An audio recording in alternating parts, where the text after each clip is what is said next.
এবারে মা দিবসে সাকিবের মায়ের ছবি পোস্ট করে যা বললেন বুবলি। আজ বিশ্ব মা দিবস। বিশ্বের প্রতিটি মায়ের জন্য শ্রদ্ধা, কৃতজ্ঞতা আর ভালোবাসা প্রকাশের দিন। প্রতি বছর মে মাসের দ্বিতীয় রোববার মা দিবস পালন করা হয়। যুক্তরাষ্ট্রে সূচনা হলেও বর্তমানে বাংলাদেশ সহ প্রায় সারা বিশ্বেই দিবসটি পালিত হয় নানা আয়োজনে। যদিও মাকে ভালোবাসার জন্য নির্দিষ্ট কোনো দিন বা দিবসের প্রয়োজন হয় না, তবুও বিশেষ এই দিনে সবাই মাকে নিয়ে নিজের না বলা অনুভূতিটুকু প্রকাশের চেষ্টা করেন। ছবিচাঙ্গনের তারকারাও তার ব্যতিক্রম নয়। বিশেষ এই দিনে মায়ের প্রতি ভালোবাসা প্রকাশ করে ঢাকাই সিনেমার চিত্রনায়িকা শবনম বুবলি মা দিবসে দুইজন নারীর প্রতি ভালোবাসার বার্তা প্রকাশ করেছেন।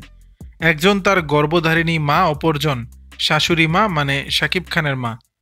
ছবি দুটি প্রকাশ করে বুবলি লিখেছেন, দুজন সুন্দর, পরিশ্রমী এবং স্নেহময়ী মা। এরপর বুবলি লেখেন, আল্লাহ যেন আপনাদের সবসময় সুস্থ রাখেন। পৃথিবীর সব মায়েদের প্রতি রইল মা দিবসের আন্তরিক শুভেচ্ছা। বুবলির সেই পোস্টে ভক্তরাও মিশ্র প্রতিক্রিয়া দেখিয়েছেন। কেউ বলেছেন শাকিব খানের অ্যাটেনশন পেতেই এমনটা করেছেন অভিনেত্রী। আবার কারো মন্তব্য, শাকিবের মাকেই নিজের মায়ের মতো ভালোবাসেন তিনি। প্রসঙ্গত 2018 সালে গোপনে বিয়ে করেন শাকিব খান ও শবনম বুবলি। দর্শক, বিষয়টি নিয়ে আপনাদের মতামত জানাবেন নিচের কমেন্ট বক্সে।